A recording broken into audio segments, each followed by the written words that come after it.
One of the great things about the advances in technology is it's kind of like the democratization of content creation. The barriers to entry have been lowered, and now the burden is on us to remember real storytelling that engages people emotionally and uses these time-tested traditions of narrative arcs, of suspense, of story, of controversy. Welcome back to the Vertical Depth Podcast. We're back in the living room, and I'm excited to talk to Chris Van Loan II. And I'm curious if there is a story behind the titleship there, because I have a couple buddies who are in that space. But I've had a lot of cool conversations with Chris in the past. Our paths have crossed multiple times around the topic of content creation, but specifically content creation for entrepreneurs. And so I'm really excited to hear what he's doing in that space. But we both had exposure to a community called capitalism.com. And so I think the conversation is going to be really helpful for influencers hungry to know how to monetize their audiences, but also not just make a buck, but actually serve them. So Chris, thank you so much for jumping on. Yeah, thank you so much for having me on the show. You know, little known fact, Barack Hussein Obama II is also a number 2 from his father, the senior. And we're also half black and half white. So nice connection there. And I didn't know that. Same with the rapper Logic, also half black and half white. Also the second, I think it's Bobby something, the second. So it's more common for fathers to name their son Junior before getting to the third. And for whatever reason, eccentric oddballs like to go with the Roman numerals because it seems more fancy. It's pretty regal. Christopher Blair Van Loan II. It's very kingly, statesmanly. You know, I don't know if you know how I got started with Ryan Daniel Moran and that community, right? So, quick story here is I get out of film school. I start a wedding video and photo production business, of course, because it's like you're 22 and you're like, how do I actually make money with cameras? That was one avenue. I've always been a bit of a romantic. I loved capturing real people's moments after working with like actors on films that are written. They're playing people who aren't themselves, getting to like capture that realness. And then I start working at a video marketing agency for 3 years. And long story short, we're working with a lot of entrepreneurs in Austin, Texas, doing all sorts of different content, ads, commercials, some photography, animation, but heavy video focus. We're doing some podcast management even then, back in like 2015. And Ryan became my favorite client. Ryan Daniel Moran, it became... You know, the only reason we're working with this media agency is really just to work with Chris. So they ended up poaching me. They made me an offer I couldn't refuse. And I was like, I love working with Ryan. Ryan is my favorite client. They're like, we love working with Chris. The only reason we're going through this agency is to work with Chris. Why don't we just cut out the middleman? And that was kind of the beginning of a beautiful relationship and 3 years of me being full-time there with Ryan. There's a high praise whenever somebody poaches you from a company. And honestly, like something that would be stressful, but just exciting and adventurous. I feel like it would be like going to college for the first time and you're like, oh my gosh, what's happening? Like that kind of transition. What was that? Was that challenging to work out the logistically, or was it exciting? Was there any things that kind of came on your path that made it difficult to make that transition? Yeah, I'd say all of the above. On the one hand, I feel like I am on some level almost betraying the agency that I've built with, but you know, sometimes you just outgrow where you're at and you're ready for the next chapter. On another level, I feel like I am more of a liberal person politically. I was much more left-leaning when I started. But I'm also someone who's very like pro-business and entrepreneurship and is for like personal responsibility. And so it's interesting how I got inched towards libertarianism a little bit more. And Ryan was able to see some of my perspectives on things. And so as a little bit of a political junkie, it was super fun to have someone that I could debate with on like a very high intellectual level, because as you know from Ryan, he's not someone who dogmatically believes into any kind of belief system or structure, whether that's like I'm super Republican or I'm for Gary Johnson or yada yada yada. He's a person who has similarly likes to question. And I think that's why we were so drawn to each other. Um, in those early days, we did a lot of content that was us driving around the city in his self-driving Tesla and me just asking him questions. Dude, that was my conversion, was that ad. It was the somebody at a coffee shop asked what capitalism was. It was that ad. Yeah. Continue. So looking back on that, part of what made it work, part of what made it organic is it was real. I had real questions, real curiosity. We had a genuine friendship that wasn't like put on. And so it's so interesting how you and I work with these professional cameras and the best lenses and all this high quality gear. But from a marketing perspective, you look at something like Ty Lopez's selfie video of him like, here I am in my garage, because like people liked that it was raw and unfiltered and real and authentic. And it's the same reason user generated content can be so effective with ads. When you have somebody saying, I use this product for 30 days, it's changed my entire life, and they're giving a real personal genuine story, someone says, yeah, this doesn't feel like an actor. That seems like a real human being who got results. And so it's very interesting. This was a evolution for me to go from film school and go from working on movies to sometimes embracing shooting things with the phone, making them more real, making them more authentic, and I guess knowing when it is appropriate to like bring the right tool to the right situation.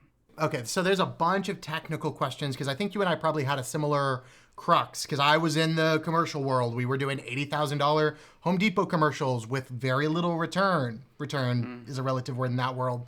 But then you have people like Ty Lopez who just yell knowledge into a phone and then get huge amounts of results. And it's fascinating, man. And it's exemplified right now in the TikTok and Reel space. And there's a huge amount of people. And obviously there'll be some new form of lack of production, unpolished, more intimate connection. And a lot of times we can get focused on the method or like the technology or the whatever that is, rather than the emotional experience, which is people want to take this one-dimensional experience and make it a three-dimensional experience. That's it. Like, it's just depth. It's just connection. It's just rawness, or whatever word we want to use. Before we get super deep into a lot of technical ideas, I'd love to scale back, because you mentioned something that I think a lot of content creators, a lot of business owners, and a lot of people just struggle with, which is working with people who don't necessarily believe the same thing as you. Like, you came from a liberal background, and you went to work for frickin' capitalism.com. Capitalism, exclamation point. And it is my favorite thing to say whenever that I worked with capitalism.com. And they're like, oh, what does that mean? And it's funny because Ryan is probably the most liberal capitalist I've ever met. And I'm sure you rubbed off on him. And because like I probably lean somewhere more right than him, but all of my friends think I'm liberal because I try to think about what I'm doing, and all of my liberal friends think I'm stupid conservative. It's always the crux.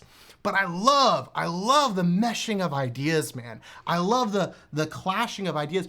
Can you go into what it was like to be put into an environment that was maybe conflict, but also honorable conflict? Because I'm assuming there was a reason why you didn't go work there and then say, this guy's the worst, even though there was a lot of like conflict of ideas. I'd love to hear about that.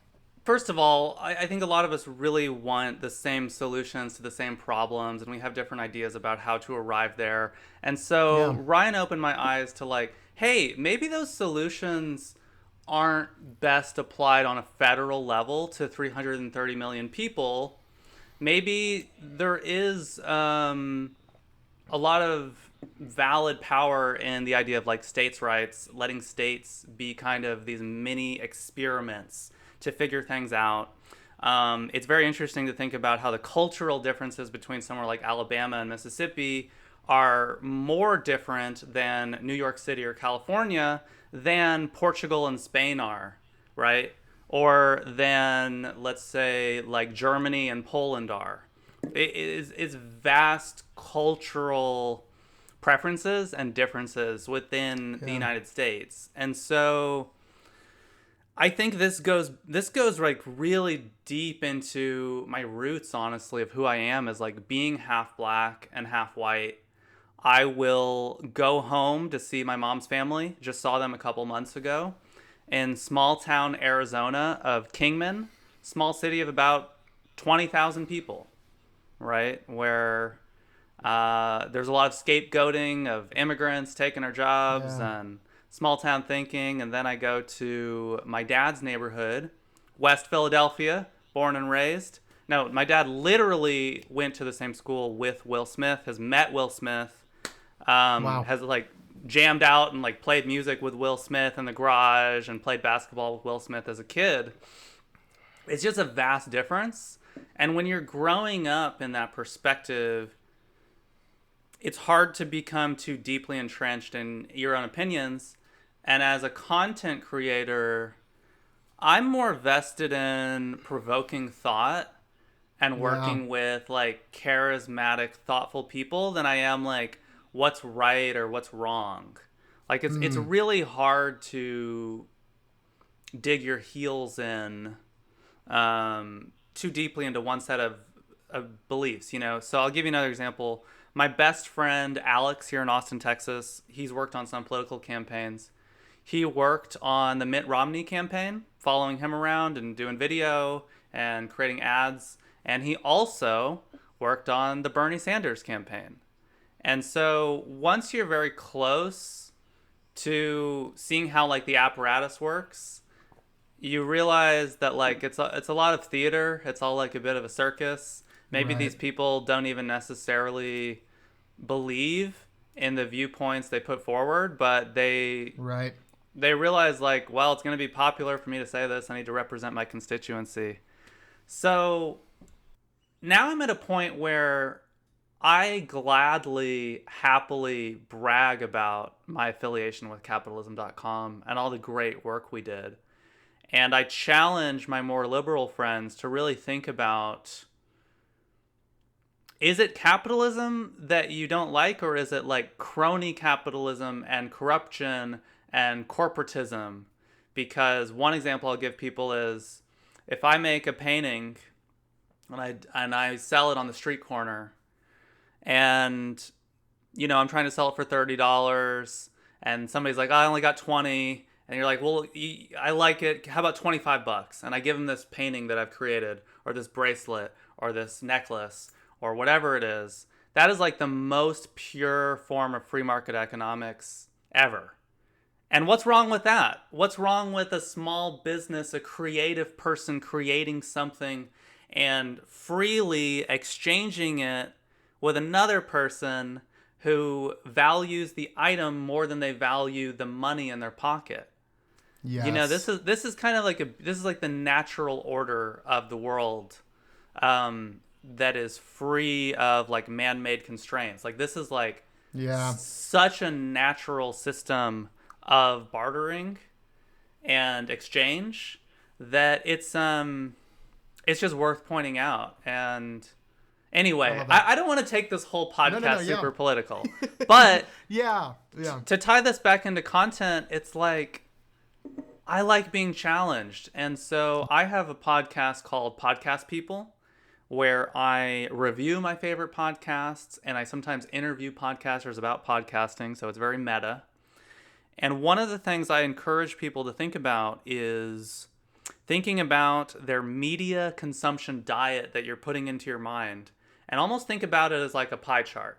You want some entertainment, you want current events, you want things that will intellectually stretch you. And also, let's not forget, why don't we have a little bit of that pie chart be things that you disagree with, that challenge your assumptions, Or else, how do you even really know what you believe if you haven't even, like, in good faith, considered the opposite side?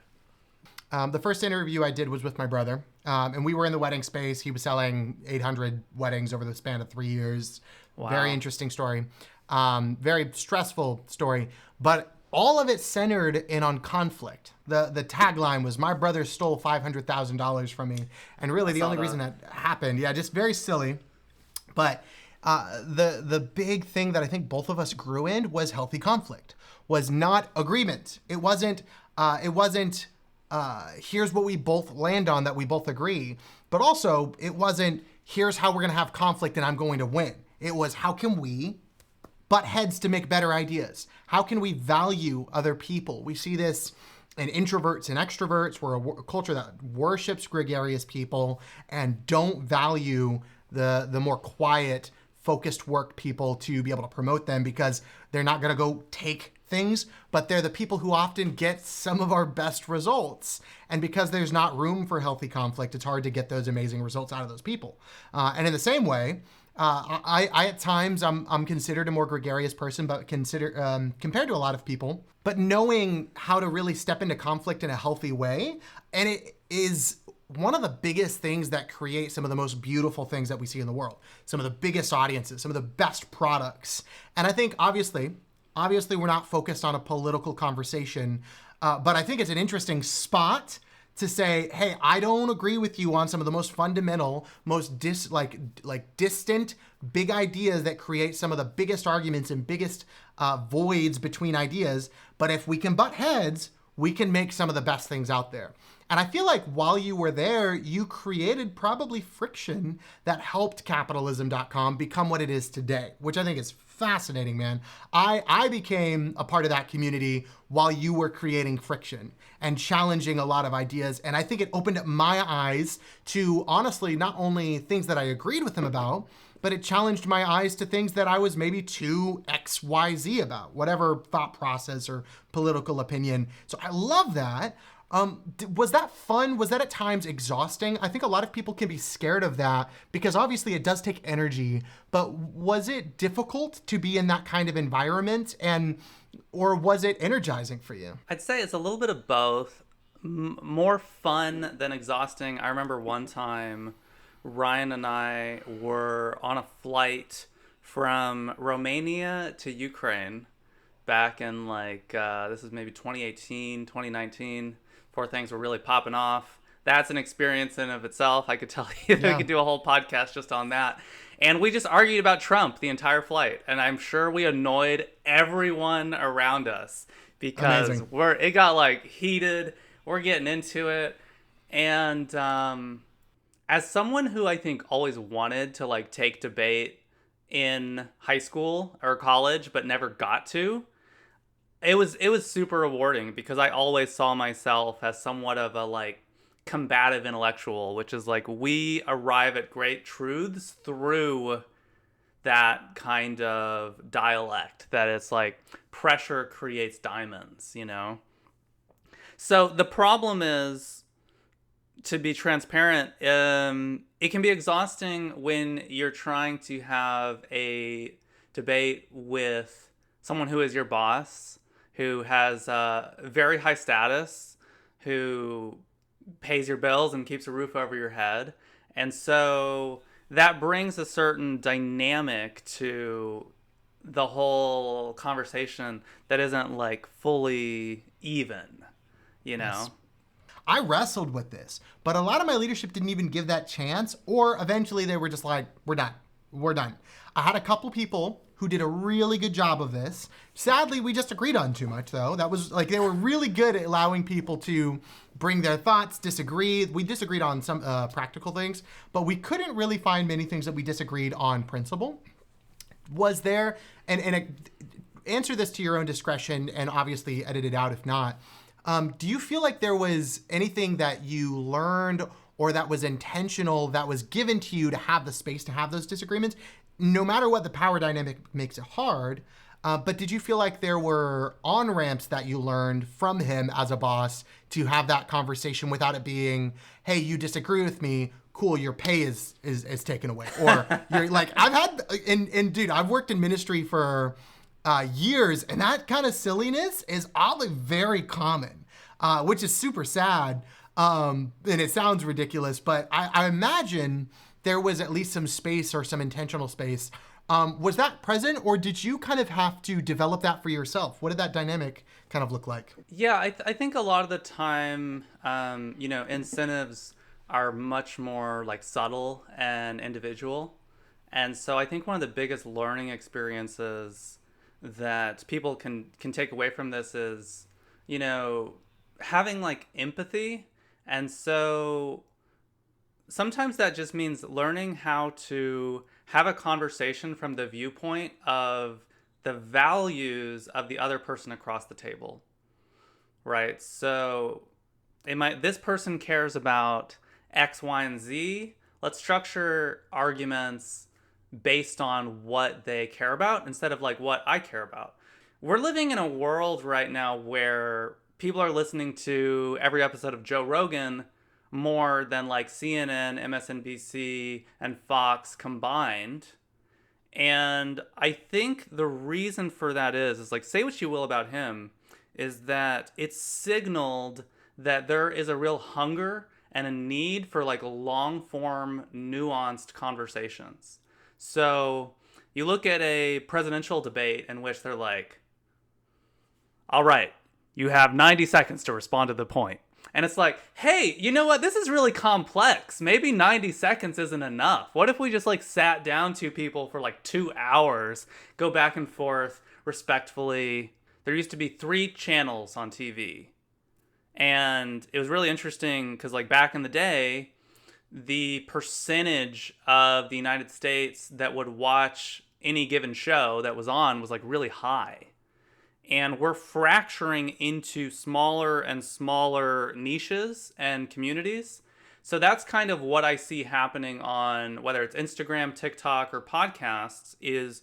This is a continuation of something that's basically been happening for the last 100 years since like the 1920s, which is we're going from consolidated media to smaller, more devout, more like niched communities. So this is where I want people to understand is people often think like, oh, I can't make an impact if I don't have 100,000 followers, and it's like, no, you can change the world and have a huge impact on 1,000 to 10,000 people. Like that, this is where content is moving. It's not about capturing as many people. It's about vertical depth, right? See what I did there? It's not about going, 2 inches deep and a mile wide. It's about like, how do I go really, really, really deep with a small number of people and build a tribe that feels like a community, that feels like family? And that's another thing that was so interesting to really take part in at capitalism.com was I would put out videos on YouTube and Instagram, and then sometimes I would meet those people in real life in Ryan's home, and they would be like playing with his children. We would go through the airport, and random people would be like, hey, are you Ryan Daniel Moran? Dude, I've watched like hours of your video on the internet. So we're living in a world where a YouTube creator with 100,000 followers on YouTube now occasionally gets treated like a celebrity walking through an airport like he's like Brad Pitt. And that was like so surreal because it was about depth and not about like width. It was 100,000 followers on YouTube, but those people have built an emotional connection with that person. So, this is just something it comes up a lot, which is there is sometimes feelings of inadequacy over audience size, over followers. And instead, I think it's a useful reframe to look at who am I speaking to and how do I like go deeper with them? How do I serve them? How do I come from a place of service?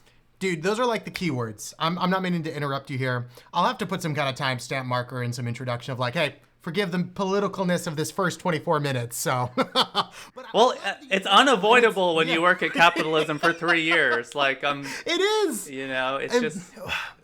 But it's amazing, and it's so countercultural because of how honorable the team is and the culture is, even the name, like with the name involved. And so it just shatters every worldview of, no, everybody's got to be the enemy. We got to hate this. We got to hate that. This is what it looks like. Like, I love that story because I'm not the biggest fan of like everybody's going to agree. That's stupid. But I am a big fan of there's always more. There's always a bigger picture. And you don't find that by making everybody happy.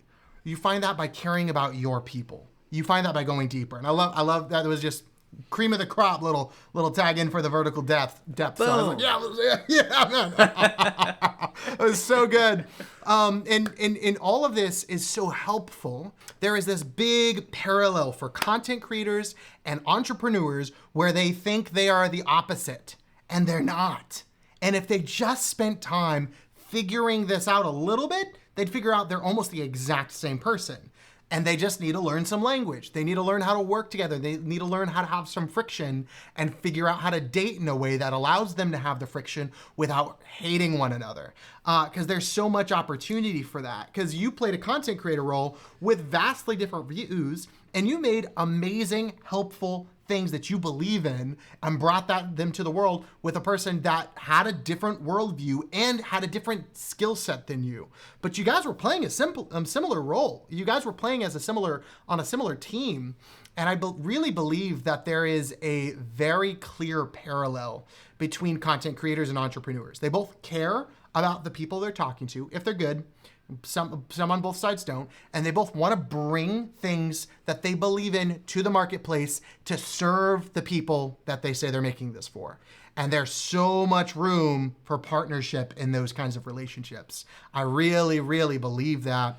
But a big part of that lesson is some of the things that you covered, which is how in the world do I develop the skills to be able to just crush it with those kind of partnerships? So that was just such a good frame of reference. So I'm really grateful. Now, as far as like practicals of what I'd love to kind of explore is you were in the capitalism team. You really grew them. I want to and I'd love some specifics. You grew them from wherever they were at over the span of a couple of years to a really thriving audience, to a really thriving business. And we're a big part of that. I remember hearing some dreams of there being a larger YouTube channel, there being dreams of a larger audience in some capacities, and he's kind of shifted some of those dreams, which is really cool to watch, to see like you can shift dreams. What did it look like? What were some of the fruits that you got to see while working at capitalism that you're really proud of? Yeah. It's, I remember trying to explain this. I don't know if you have this experience where you try to explain what you do to someone who has like a 9-to-5 job and they're not an entrepreneur and they don't know anything about content. I have friends who don't have Instagram or Facebook or LinkedIn, and they're just like doing their little thing, and they're like, what do you do exactly? I don't really fully understand. And so I try to explain to people, I like get out a piece of paper and I draw a big pyramid, and I explain like how marketing funnels work and how most businesses work, and that you have top of funnel, and then you have like warm leads, and then a couple people go into this front end product, and then a couple people go into this highly expensive product, and there's a mastermind. And then in this case, there's like equity deals where capitalism is actually getting equity in a small number of brands they partner with as like an incubator. And I point out, none of this exists without the top part of the pyramid. This is like the funnel that catches everything. And so it felt awesome to be an integral part of, nothing really happens without the content that we're creating. Yes. You could look at it as it's a percentage. It's like a numbers game. It's like you have new people, you have old people, you have an audience size of this, and only 1% are going to make it to the next rung of the ladder, and then only another 1% are going to actually make it to the next rung, and let's say pay $3,000 to come to a live event and spend several days in your city and get a hotel and come out with you. And so you could look at it as like, it's like water dripping from the top and only 1% makes it to the next level and 1% makes it to the next level.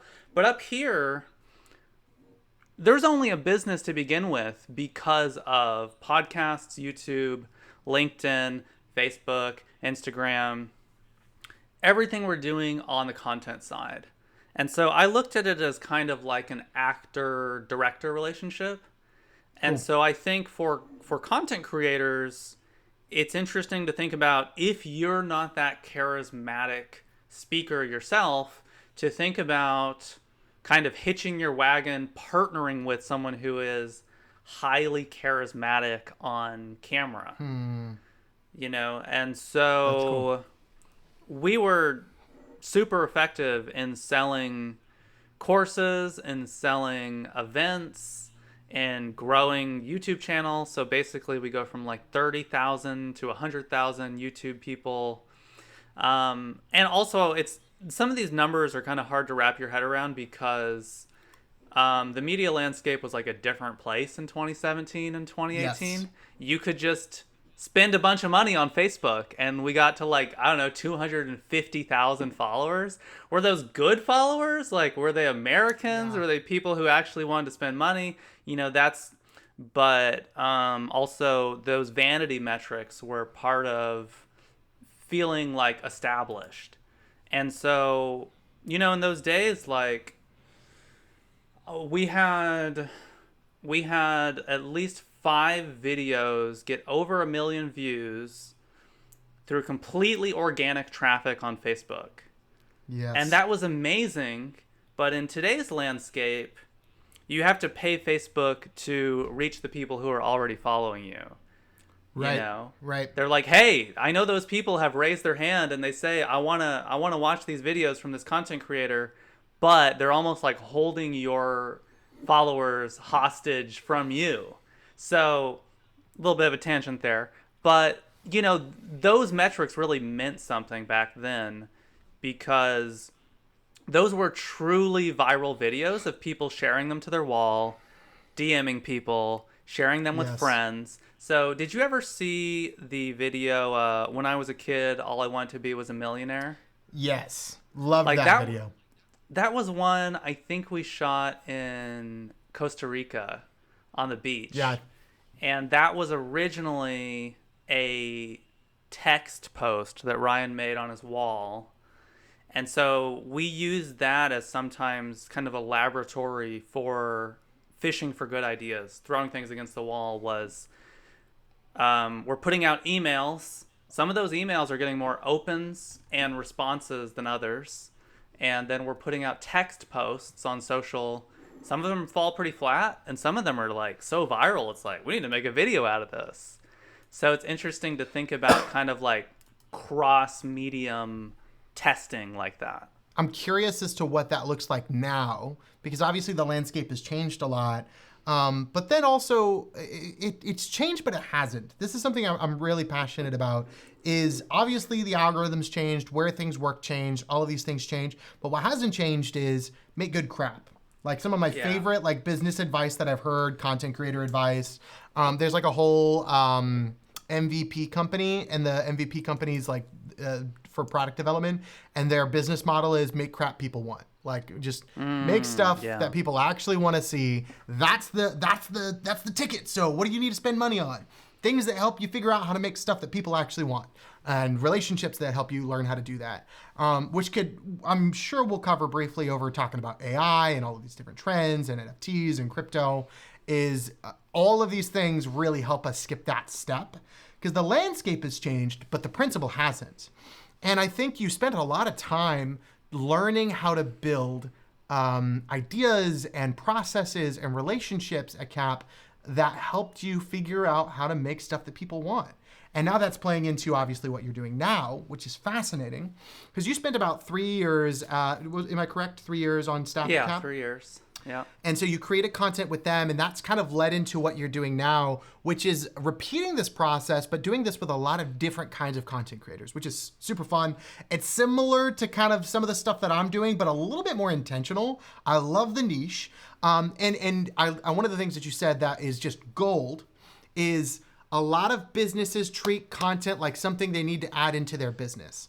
A lot of businesses treat top of funnel like something they need to add into their business. But I'm assuming when you worked at CAP, it was really encouraging to see content and marketing treated like the business. And then how do we build the other pieces? Because obviously we need to have sales and obviously we need to have all these other things. But there are so many business models that try to add in a content creator and it ends up being an add-on that's easy to take out because they're not focused on building a large audience with a convertible path. That's really, really intriguing to me. And I think that was probably really encouraging and helpful with CapCon or Cap community because I found that with myself when I've been able to communicate that content is not something you should invest into. It is the only thing that you need to worry about, and then you can build on the other pieces. It's been so much easier to have conversations with people and thinking through it like a marketing funnel and treating it like that top of funnel. What does it look like now? And what was that transition like for you to step out of obviously working full time, now running a business for yourself? I'm assuming you've really focused on finding clients that understand that, but what's it looked like working as a freelancer in the content space? Yeah, it's funny how I unintentionally didn't realize I was going to like marketing school and business school at OregonCapitalism.com. And obviously you don't work somewhere like that unless there's a part of you that has a desire to become an entrepreneur or you're highly passionate about entrepreneurship and small business owners. And, you know, I one day I looked up and I'm like, I've listened to literally every single episode of the Tim Ferriss podcast. Like maybe there's something going on here. You like connect the dots. Like obviously, you know, yeah. And it was really, just admitting that to myself but you know, there's so many different skills you pick up around like writing copy, understanding funnels, exclusivity. What is your offer? Who's your market, you know? And so my niche has been personal development. And to be honest, it's been a process of stumbling through the dark a little bit and intuitively following like my gut and my heart into like I lean away from people who I am less kind of aligned with, and I lean towards people who I feel a deeper connection to. I feel like their work is important. We have a connection. And so a lot of the time I like to say business owners will treat content creators as like a screwdriver that they can turn to the left or the right. And I don't know if you ever had this experience where like you're editing a video and someone who's paying you is like literally like hovering over your shoulder. And they're like, wait. Okay, no, go back to that. And can you do this? And it's like, meanwhile, they've never edited a video in their life, so they don't really know what they're talking about. And so it can be very frustrating to be in that experience where they're not respecting the craft of like your expertise, the thing you have devoted your life to, you know? And so that's been a real part of building the business is just like I said, leaning towards people who want to be partners and collaborators and, you know, valuing like what I bring to the table with my expertise. And so much of it is really an inner game of how you show up and how you present yourself. Because I have certainly been someone who struggled with confidence and with self-esteem. And it's been a very slow process of kind of like stepping into that role of leadership and expertise. Would you call yourself a more naturally leader-focused person, a more gregarious person? Or would you call yourself more of a supporter and an introvert? Yeah, I guess more the latter. I'm more of a introvert, entrepreneur, supporter kind of person. Yeah. So classically, I land as a 7. If I'm doing like Enneagram shenanigans, if you've been in that world. Oh yeah, I'm a 7 too, man. Oh yeah, let's go. Yeah. And I love it because I'm an extroverted 7, but not every 7 is an extrovert. And my wife is a ridiculously talented, blasting introvert. You know, just like just thrives in that space. Does not get social energy from like interactions with people. And I'm the opposite. But sometimes when I take the test, I land somewhere as a 3 or 4 like her. She's a more introverted, introspective person. And then if I really believe in a vision, I love playing the part of a 2. And it's interesting. But if I actually take the test a bunch of times and I'm in a healthy place, I end up being a 7 or a 2. Whatever. The Enneagram's a mess. But love being a 7, proud of it. I don't know if you've heard of this or read it, but it is I think the tagline is valuing introverts in a world that can't stop talking. And it just talks about how introverts' value in the marketplace is undervalued, but also it gives really practical advice to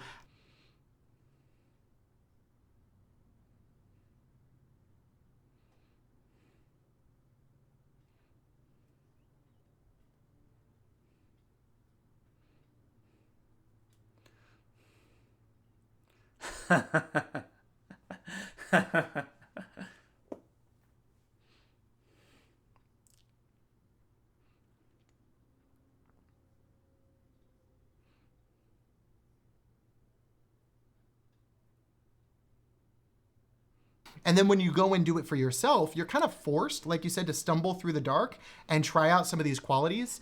And then you get to use your, what Michael Hyatt calls the, he calls it the good zone, the place where you love working versus the drudgery zone. Like obviously, like you're naturally introverted. You might hate going on sales calls, but as you develop the different skills and are able to make the drudgery zone a little bit easier, it then allows you to then play your perfect zone really, really well. And so you can lead as an introvert. You can lead as an entrepreneur. You can bring value to the marketplace, and then you start to have a little bit more confidence, where I've had this experience so many times where somebody's literally over my shoulder, reaches over, grabs the mouse on my hand, drags the mouse over. Yeah, like your worst. Yeah. That's the worst. I've had people grab the tripod, like literally where and literally where they're almost like straddling me, or like they're putting their arm around me, and it's just like, oh man, we're not in this kind of relationship. You're not my wife. Like, whoa, buddy, real. Whoa. It's film has taught me a lot about why I value roles but also hate them. But I do definitely see, the more that I've been able to learn skills outside of my comfort zone, the easier it's been to then have the confidence to tell somebody who doesn't understand the value I bring, hey, no, so I love you. I value what you bring, because I do it, and I love that. It's not my preference, so I want you to stay in that lane. This is my value add. Like, there needs to be some mutual respect there, and it gives some strength to that. A really clear example of that is I am a 7. I'm a passionate person. I'm not naturally an organized person, but I worked for the past 12 months underneath the operations director of a crypto company, and he grilled in me using Asana. He grilled in me project management, and it transformed me, dude. And so every time I've been on a client call since then, I lay out a very clear track board with a very clear calendar of how we're going to implement the plan, and no one has ever questioned my creative vision after that, because I learned some skills outside of my natural strengths. And that's been really fascinating. And it's set me up to just vision cast, because I have some of these skills that are kind of in my drudgery zone. And I don't like being the planner. I don't like being like the perfect organized person, but it's definitely set me up for that. And so I love hearing that you play somewhat of a leadership role running your own company, but you get to implement it in a way that is entrepreneurial and supportive and more introverted and more, and especially having a clear person that you like working with in the self-development space, I think is really cool. I think having that clear, these are the people that I know value what I bring, and I know I value what they're bringing, so we can build some synergy. Well, you know, speaking of roles, let me ask you something here. We talked offline a little bit about this idea of content creators and business owners being like very similar and kind of like the same kind of person. I feel like I might take issue with that and point out that I think you're maybe more of an anomaly than you realize, because my experience has been most of the creative, artistic people I meet suffer from a bit of starving artist syndrome and are not very entrepreneurial. And that's something I think I even had to overcome in the early days myself, you know? And so, you know, I talked about a lot of the on-screen talent I work with. We have kind of a actor-director relationship. And, you know, I had a real aversion to paperwork and to charging people lots of money in the beginning. And I've gotten a lot better at that. What do you mean when you talk about kind of like content creators being like entrepreneurs and kind of like the similar kind of mind? Yeah, so I love that question, and some of this is semantics, like most things. We might disagree, but I think we might agree. I think that they have the same heart and desire. I think a lot of times they pretend that they are enemies and want different things. They have different skills, and I definitely am an anomaly. I think I'm probably a creator, but I love business. It's weird, and I love building. I love building things. And I like literally all I want is to put things on my Lego castle so that one day my Lego castle would be like somebody would want to buy it at some point. That's me at my core, which has kind of made me start to affiliate as just an entrepreneur. I'm okay with it not being my perfect creation, but I love making stuff. I love making things with Legos. I like telling stories. I like seeing artists, but I actually have a lot more joy in enabling artists because I used to just make films. I used to just make art. And so I understand that journey. And so I like to play the role of that person matters and what they have to bring to the table is really important. So let me be that bridge. But what I mean specifically to answer your question, I think that they have a very strong marriage and they have complementary skills, but they are very different people because some of them don't have the strength or the mental knowledge to then go implement, but they're perfectly two sides of the same coin. And that if they started to see that, they could be a coin that actually produces results. That is a thesis that is going to either be proven right or wrong over the next 12 months of me doing these kinds of conversations. Yeah, that definitely makes a lot of sense, is right. You know, there's a lot of parallels between directing, creating, making like a 10-minute short indie film. Yes. There's like departments, there's delegation, there's leadership, there's this, and that. And it's like very similar to business. It's like, oh, I got this writer, I got this marketer, I got this video person.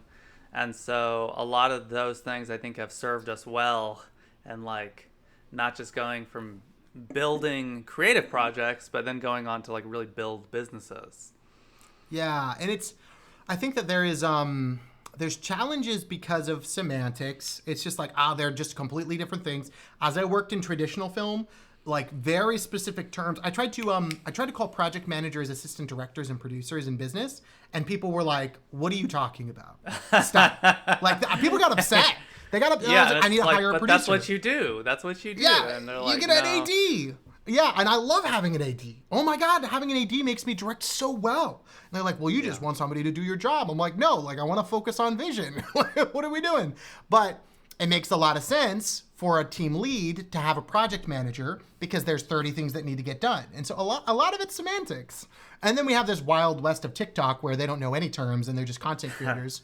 And that's where the semantics are kind of needing to die because we need to create language that supports these different ideas. But that's a digress of a conversation.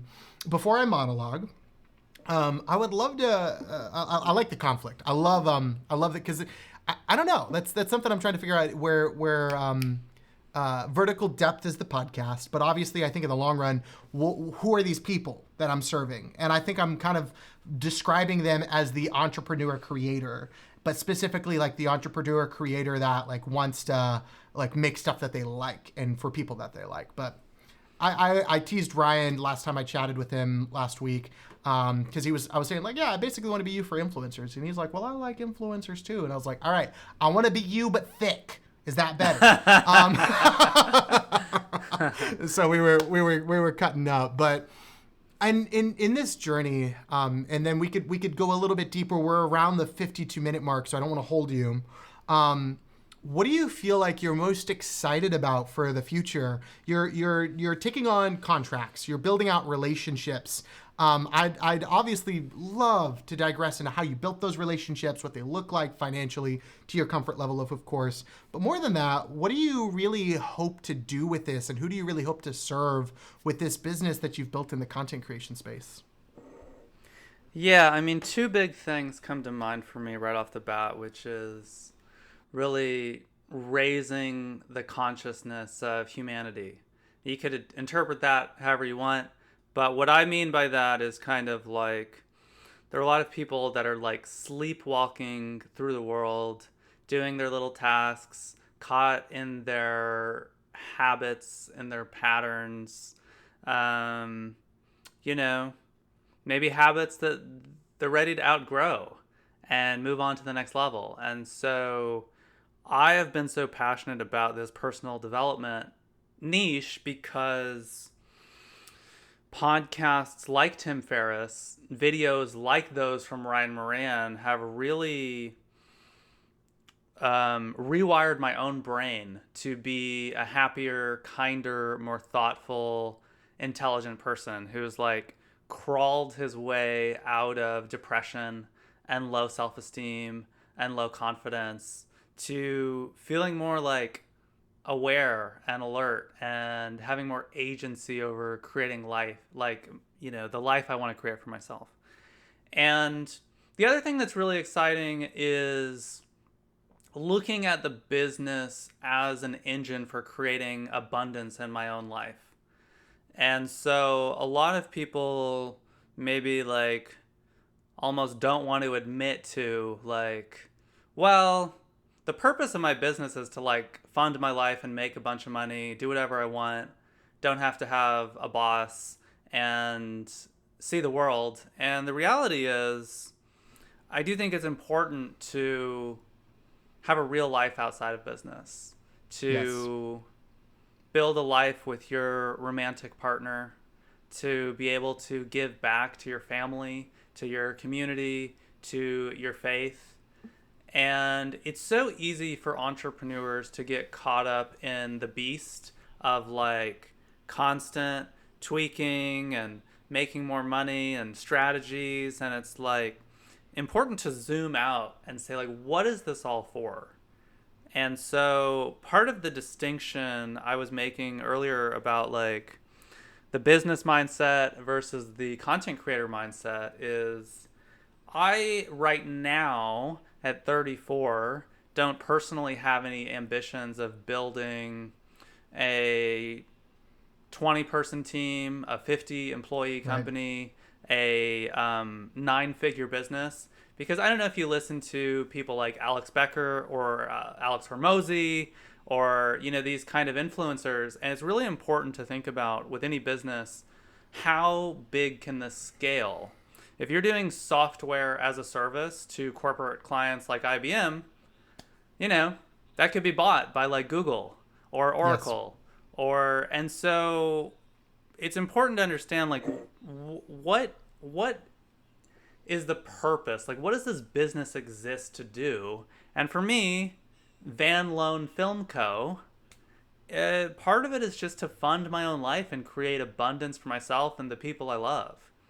Yes. And so it's really twofold. It's like I want to wake people up. I want people to question their own assumptions about reality and their own lives. If there's ways they can listen to content that is a little bit deeper, that's going to make them reflect and grow. And then on the other hand, like I want to be able to just like take a week off. Like in 2 weeks I'm going to take a week off and just go to Mexico City. And I'm going to be on my laptop as little as possible because I've been busting my ass for the last couple of months. And we get into this entrepreneurship game so often for the flexibility of time. And then so often we don't actually take advantage of that freedom that we have created for ourselves. We need multiple motivators that are internal and external. And you are building out really clear ones, man. And I love that. I think that's what sets apart people who build things that last from people who build things that don't have a purpose. And you have a clear thing that matters to you, and you have a clear who that matters to you that's reflected in yourself. A lot of people struggle to find their who, but don't just say, hey, man, like what do I want to become?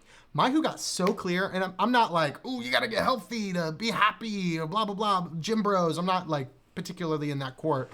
But for me, a lot of my who got clear when I said, I wish I wasn't tired when working on film sets. That was it. I wish I had more time to be creatively alive at certain times. I wish I could do that and go on walks with my wife all the time. I want those things. And those were internal desires. And then they started to reflect on other people. And that made it so much easier to define a who. And that made it so much easier to create creative content that serves that who. Not that I'm like speaking from a place of the guy who's making 500,000 subscriber YouTube channel and everything's perfect, but I not on a results based, but on a personal fulfillment base. Making these pieces of content have filled up my soul because it's felt so clear. And as far as on a stressful standpoint, has taken all of the frustration and stress of creativity and made it so minimal because I know why I want to bring it to the world. And then again, like having those external motivators to push us to make something that matters is so helpful. It's not work for the sake of work. I think something I pray and love for my wife and I is that one day we'd be able to travel and meet the people that we are talking to, and that she wouldn't have to work and she could just paint. She could just paint all day, and we could, and she could create the art that's in her heart. She wants to become an art therapist and really help people deal with a lot of the deep trauma that's gone on in their life. And I want to do whatever I can to enable that path for my family and for her.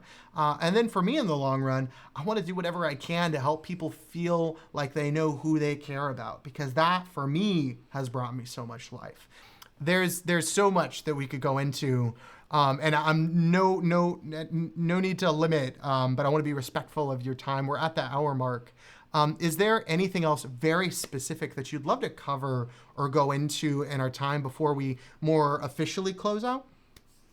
Yeah, there's two things I'll just bring up here, which is we kind of talked about raw, low budget production versus higher budget kind of commercial work and stuff.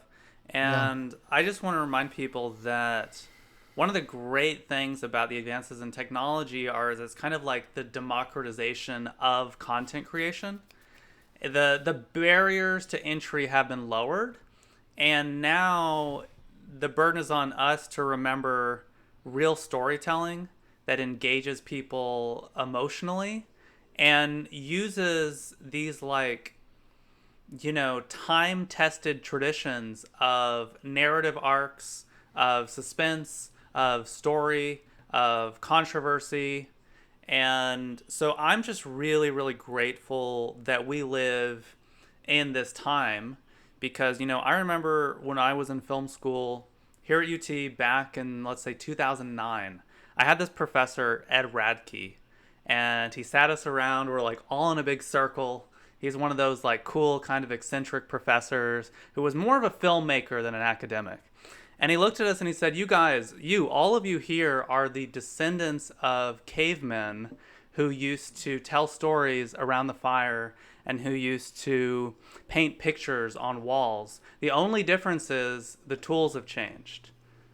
Now you have this phone, now you have this camera, and your DNA is essentially the same. You are the same people. So I'm just so grateful that we get to have the opportunity to live in this time, because back when I was first learning about cameras, the only options were you got to go to Los Angeles, or you got to go to New York City, or you have to toil away in obscurity and work on some little indie films that no one's ever going to watch.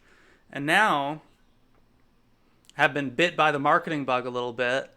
Now it's like any influencer or any brand is going to need massive amounts of content. So we should consider ourselves lucky that we are kind of moving away from, an agrarian kind of civilization that was like farming after we were hunter-gatherers to becoming like an information kind of economy to now we're very much moving into like a creator economy. Yes. And so, yeah, just a lot of gratitude to have found ourselves here where we are. I absolutely want to have you back on the podcast because there's like 5 different topics in my mind where I'm like, let's just go. So anytime you want to come on, if you had a good time, I would love to explore that because we are living in the freaking creator economy and there's so much opportunity. And if you can care about creators and care about the people that creators care about, you're going to get freaking rich. And not only rich financially, just full inside of you. You're gonna feel the purpose that you want. So this was a fantastic conversation. If you'd like to see more of what Chris is doing, you can obviously follow him over on his personal socials, which I'll link down below. Check out his podcast, Podcast People, if you want to open your eyes to the opportunities that you see in the world and kind of wake up from the matrix of the monotony of our lives. So loved having him on. And if you wanna follow my journey, I'm gonna be documenting really what my hope is demystifying relationships between creators and entrepreneurs, and in a perfect world, building a future for my wife and I that really brings freedom for us to create something amazing to bring to the world. So thank you so much for joining us, and thank you, Chris, for being here.